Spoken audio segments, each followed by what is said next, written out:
ከሁሉ በፊት አደራ የምንባባልበት ቁም ነገር አላህን መፍራት ነው። አላህ ሱብሓነሁ ወተዓላ ከኛ በፊት የነበሩትን ህዝቦችን እኛንም ጭምር አንድ ላይ አደራ ያለበት ትልቅ ቁም ነገር ነው። በመቀጠል በዚህ በመጨረሻው ዘመን ሰዎች ከሚፈተኑባቸው ጉዳዮች መካከል አንዱ ገንዘብ ወይም ንብረት ነው። ሰዎች ይህንን ንብረት ለማካበት ብለው ብዙ ይለፋሉ። መልእክተኛችን አለይሂ ሰላቱ ወሰላም እንደተናገሩት ሁሉም ህዝብ የራሱ ፈተና አለው፣ የኔ ተከታይ የሆነው ህዝበ ሙስሊም ፈተና ደግሞ ሀብት ነው ብለዋል። በሌላ ሐዲስ ላይ ደግሞ ኢያኩም ወሹህ ፈኢነ ሹሐ አህለከ መን ካነ ቀብለኩም፣ ስግብግብነትን አደራ ተጠንቀቁ፣ ምክንያቱም ይህ ስግብግብነት ወይም ንፍጉነት ከእናንተ በፊት የነበሩ ሰዎችን አጥፍቷልና ይላሉ። ሐመለሁም ዐላ አን የስፊኩ ዲማአሁም ወየስተሒሉ መሐሪመሁም፣ አንዱ የሌላውን ደም እንዲያፈስና አላህ የከለከለውን ድንበር እንዲተላለፉ ምክንያት ሆኗልና። ስለ ገንዘብ እና ስለ ዱንያ ምንነት ሲነሳ አላህ ሱብሓነሁ ወተዓላ ይህችን ዱንያ መሸጋገሪያ እንጂ መርጊያ እንዳላደረጋት በተለያዩ አጋጣሚዎች ሲመከር ብዙዎቻችን ይህ ምክር ለእኛ የተቅጣጫ አይመስለን፣ እኛን የሚመለከት አይመስለን። ነገር ግን ዱንያ ሰዎችን የምታታልለው ቀስ በቀስ ልክ ወንዝ እያሳሳቀ እንደሚወስደው ሰዎችንም በዚያ ውስጥ ሰርገው እንዲገቡና እንዲሰምጡ እያታለለች ትወስዳለች። ዱንያን ማካበት አይከለከልም። አላህ ሱብሓነሁ ወተዓላ ይህች ዱንያን ሙሉ ለሙሉ እርም አላደረጋትም። ነገር ግን አንድ ሰው ይህች ዱንያ መሸጋገሪያ መሆኗን ካወቀ ለዚህ ዱንያ ብሎ አላህ የከለከለውን ነገር በፍጹም አይዳፈርም። ምንም አይነት ጥበትና ጭንቀት ውስጥ ቢሆን የአላህን ሕግ ሁሌም ለማክበር ጥረት ያደርጋል። የሙስሊም አንዱ መገለጫ ይሄ ነው። አላህ ሱብሓነሁ ወተዓላ እኛ ከመወለዳችን በፊት አስቀድሞ የእያንዳንዳችንን ሪዝቅ ስፋትና ጥበት ጽፏል። በሐላል መንገድ መምጣቱ የማይቀረውን ሪዝቅ በሐራም ለማግኘት መኳተን ወንጀልን እንጂ ሌላን አያተርፍም። ሰላሙ አለይኩም ወረሕመቱላሂ ወበረካቱ። ከሁሉ በፊት አደራ የምንባባልበት ቁም ነገር አላህን መፍራት ነው። አላህ ሱብሓነሁ ወተዓላ ከኛ በፊት የነበሩትን ህዝቦችን እኛንም ጭምር አንድ ላይ አደራ ያለበት ትልቅ ቁም ነገር ነው። በመቀጠል በዚህ በመጨረሻው ዘመን ሰዎች ከሚፈተኑባቸው ጉዳዮች መካከል አንዱ ገንዘብ ወይም ንብረት ነው። ሰዎች ይህንን ንብረት ለማካበት ብለው ብዙ ይለፋሉ። መልእክተኛችን አለይሂ ሰላቱ ወሰላም እንደተናገሩት ሁሉም ህዝብ የራሱ ፈተና አለው፣ የኔ ተከታይ የሆነው ህዝበ ሙስሊም ፈተና ደግሞ ሀብት ነው ብለዋል። በሌላ ሐዲስ ላይ ደግሞ ኢያኩም ወሹህ ፈኢነ ሹሐ አህለከ መን ካነ ቀብለኩም፣ ስግብግብነትን አደራ ተጠንቀቁ፣ ምክንያቱም ይህ ስግብግብነት ወይም ንፍጉነት ከእናንተ በፊት የነበሩ ሰዎችን አጥፍቷልና ይላሉ። ሐመለሁም ዐላ አን የስፊኩ ዲማአሁም ወየስተሒሉ መሐሪመሁም፣ አንዱ የሌላውን ደም እንዲያፈስና አላህ የከለከለውን ድንበር እንዲተላለፉ ምክንያት ሆኗልና። ስለ ገንዘብ እና ስለ ዱንያ ምንነት ሲነሳ አላህ ሱብሓነሁ ወተዓላ ይህችን ዱንያ መሸጋገሪያ እንጂ መርጊያ እንዳላደረጋት በተለያዩ አጋጣሚዎች ሲመከር ብዙዎቻችን ይህ ምክር ለእኛ የተቅጣጫ አይመስለን፣ እኛን የሚመለከት አይመስለንም። ነገር ግን ዱንያ ሰዎችን የምታታልለው ቀስ በቀስ ልክ ወንዝ እያሳሳቀ እንደሚወስደው ሰዎችንም በዚያ ውስጥ ሰርገው እንዲገቡና እንዲሰምጡ እያታለለች ትወስዳለች። ዱንያን ማካበት አይከለከልም። አላህ ሱብሓነሁ ወተዓላ ይህች ዱንያን ሙሉ ለሙሉ እርም አላደረጋትም። ነገር ግን አንድ ሰው ይህች ዱንያ መሸጋገሪያ መሆኗን ካወቀ ለዚህ ዱንያ ብሎ አላህ የከለከለውን ነገር በፍጹም አይዳፈርም። ምንም አይነት ጥበትና ጭንቀት ውስጥ ቢሆን የአላህን ሕግ ሁሌም ለማክበር ጥረት ያደርጋል። የሙስሊም አንዱ መገለጫ ይሄ ነው። አላህ ሱብሓነሁ ወተዓላ እኛ ከመወለዳችን በፊት አስቀድሞ የእያንዳንዳችንን ሪዝቅ ስፋትና ጥበት ጽፏል። በሐላል መንገድ መምጣቱ የማይቀረውን ሪዝቅ በሐራም ለማግኘት መኳተን ወንጀልን እንጂ ሌላን አያተርፍም። ለዚህ ነው ከመልእክተኛችን አለይሂ ሰላቱ ወሰላም ከተለያዩ ሰሃቦች እንደተላለፈልን ኢዕለሙ أنه لن تموت نفس حتى تستكمل رزقها وأجلها إلى أو قال إن روح القدس قد نفث في روعي أن النفس لن تموت حتى تستكمل رزقها وأجلها جبريل عليه السلام لني وحي وردو لنيال نقرونيال لالو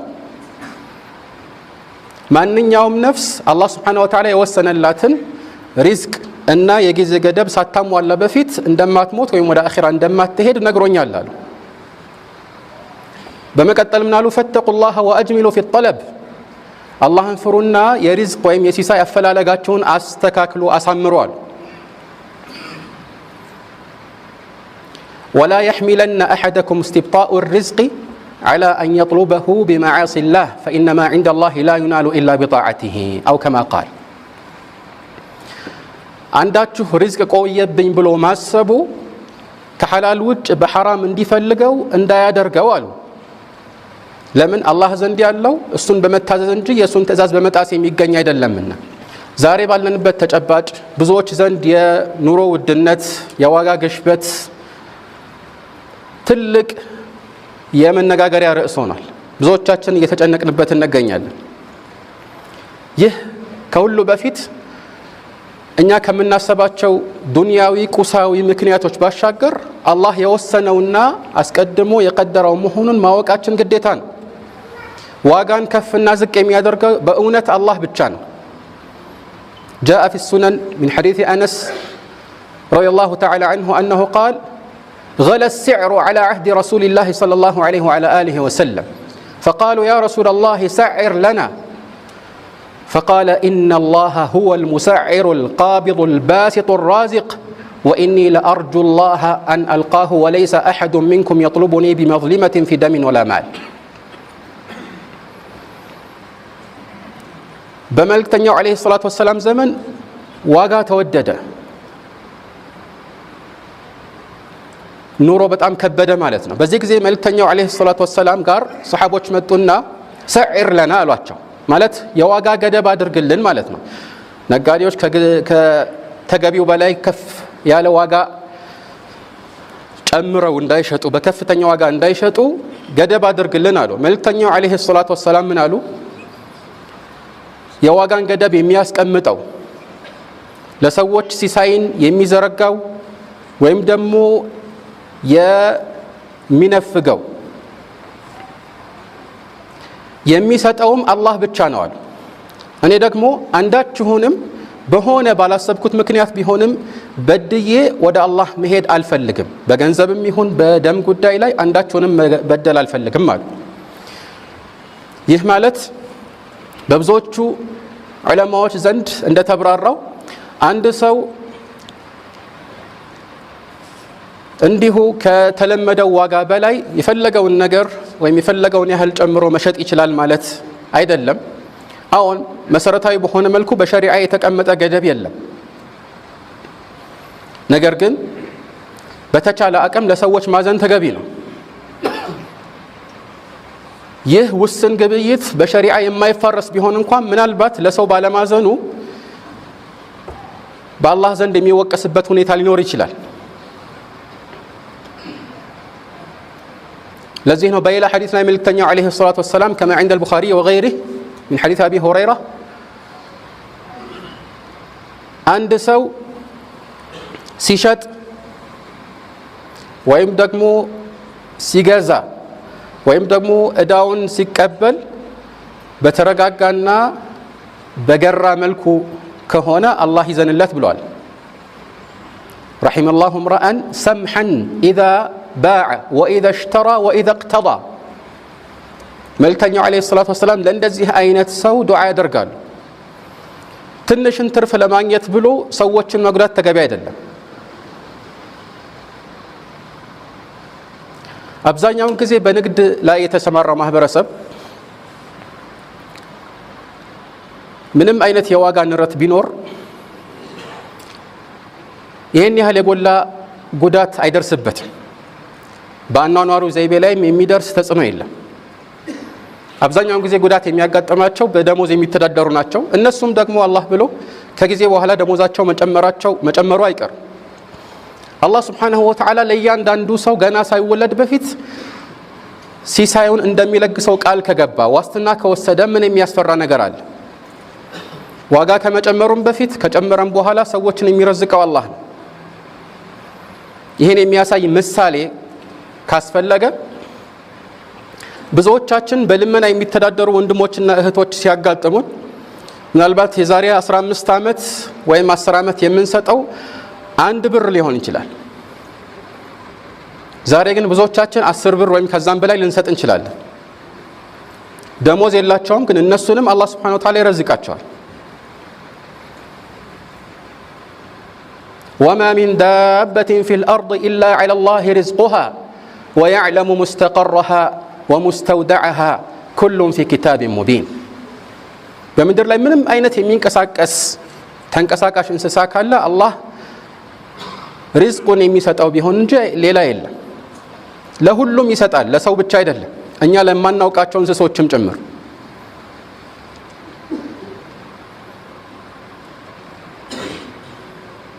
ከዚህ አንፃር በእንዲህ አይነት ጊዜ ሰዎች እርስ በርስ የሚያወሩት ሁሉ በዚህ ዙሪያ የሚንዣበብ ከመሆን አልፎ በጣም መጨናነቃቸው ተገቢ እንዳልሆነ እንረዳለን። ሪዝቅ ከአላህ ዘንድ ነው የሚመጣው፣ አላህ ነው የሚቀድረው። وفي السماء رزقكم وما توعدون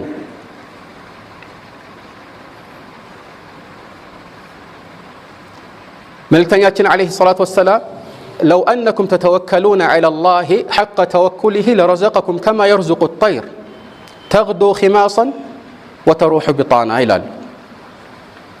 አንዳችሁ በሚገባው ልክ በአላህ ላይ ብትመኩ ኖሮ ልክ አዕዋፍን እንደሚረዝቀው ወይም ሲሳይ እንደሚሰጠው ይሰጣችሁ ነበር።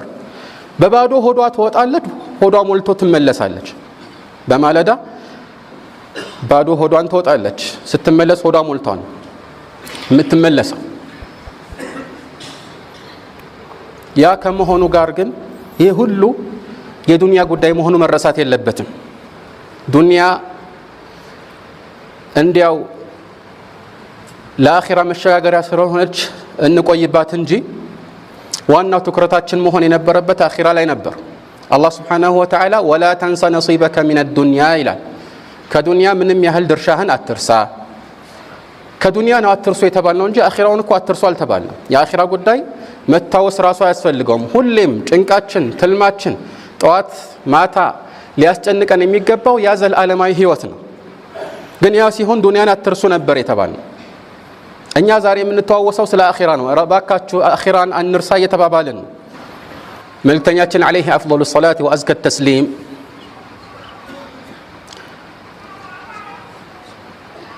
አንድ ሰው በገንዘብ ፍላጎት ብቻ ምን ያህል ዲኑን ሊያጣ እንደሚችል ሲገልጹልን አንድ ግሩም የሆነ ምሳሌን ያስቀምጣሉ።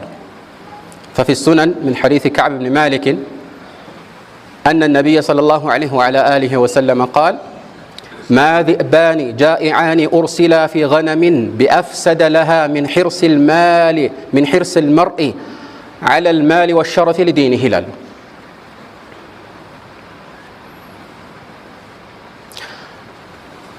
አንድን ሰው ዲኑን በጣም በአደገኛ ሁኔታ ሊያጣ የሚችልበትን ምሳሌ ሲገልጹልን ሁለት በጣም የተራቡ ተኩላዎች በበግ መንጋ ላይ ቢለቀቁ የሚያደርሱት ጥፋት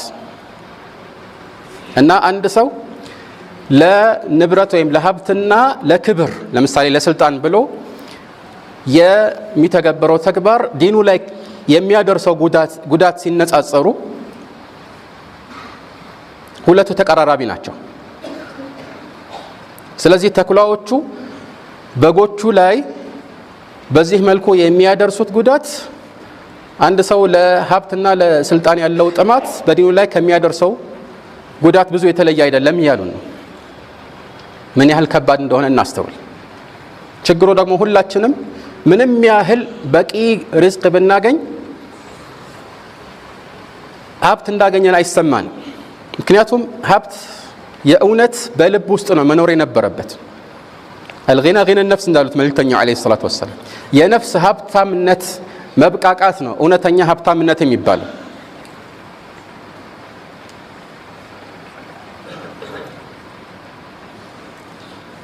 ስለዚህ የሰው ልጅ ይህ የማይጠግብ ስሜት በልቡ ማደሩ ተፈጥሯዊ ስሜቱ ሊሆን ይችላል።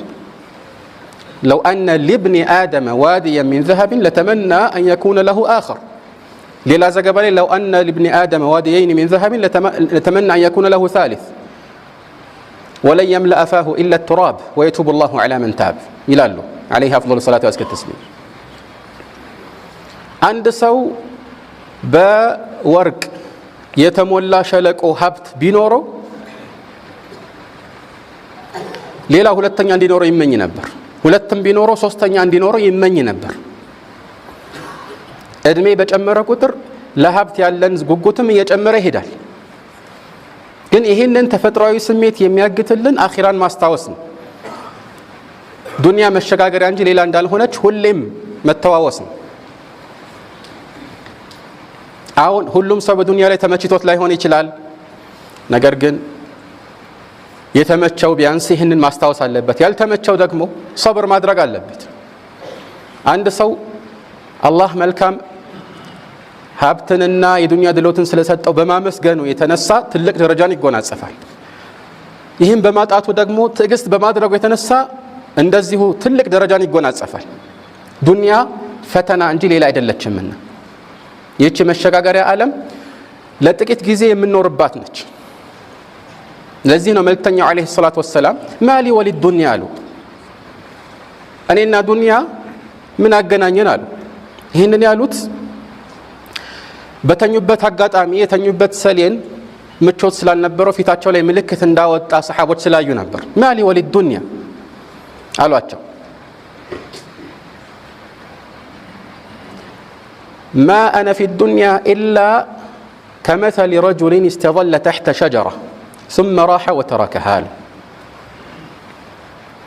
የኔ ምሳሌ በዱንያ ላይ አንድ ዛፍ ስር ለጊዜው ለማረፍ ብቻ እንደተጠለለ ሰው ነው። ከዛ እረፍት ካደረገ በኋላ ወዲያው ጥሏት ይሄዳል። የዱንያ ምሳሌ እንዲህ ነው አሉ።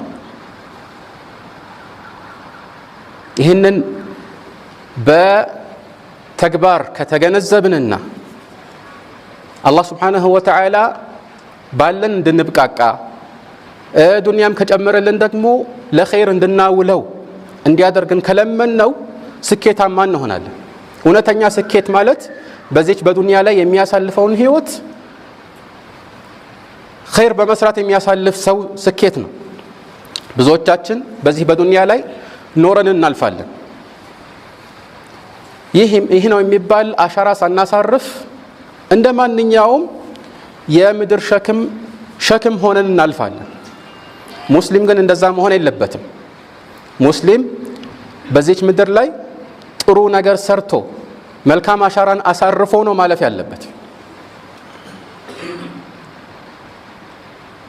ምክንያቱም ይህንን ካደረገ ለምሳሌ በመስጂድ ግንባታ ላይ ከተሳተፈ በእውቀቱ የጠመሙትን ካቃና ያላወቀቱን ካስተማረ በእያንዳንዱ በተሰማራበት መስክ ሁሉ መልካም አስተዋጽኦን ካበረከተ ይህ ምንዳው በራሱ ላይ ብቻ የሚያጥር አይሆንምና ከሞተም በኋላ ትውልዶች በተተካኩ ቁጥር ምንዳው የተጻፈለት ይሄዳል። ይህንን ምናልባት በትንሽ ጥረት ብቻ ማግኘት ይቻላል፣ እንደ እድል ሊቆጠር ይችላል። ከዚህ ባለፈ ግን እንዲሁ እያነጋ እያመሸ በልቶ የጠጣ የተኛ ጊዜውን መግፋት በፍጹም የሙስሊሞች መገለጫ መሆን የለበትም። ሙስሊሞች ዓላማ አላቸው። ኑሯቸው በዓላማ የሚገፋ ነው። ከዚህ አንጻር ሁላችንም ራሳችንን መጠየቅ አለብን። አኗኗራችን ምን ይመስላል? ልፋታችን፣ ዋናው የህይወት ትልማችን ምን ማሳካት ነው? ይህንን ያላወቀ ሰው ወይም ጭራሽ የማያስብበት ሰው አብዛኛውን ጊዜ አኗኗሩ የሙስሊም አኗኗር አይሆንም። ለመኖር ብለው የሚኖሩት ሌሎች ናቸው። እኛ ለመኖር ብለን አይደለም የምንኖር። እኛ ዓላማ አለ። ወደዚህ ምድር ለምን እንደመጣን እናውቃለን። ከዚህ አንፃር አኗኗራችንን ማሳመር አለብን። አላህ በዚህ ላይ እገዛ እንዲያደርግልን እንማጸነዋለን።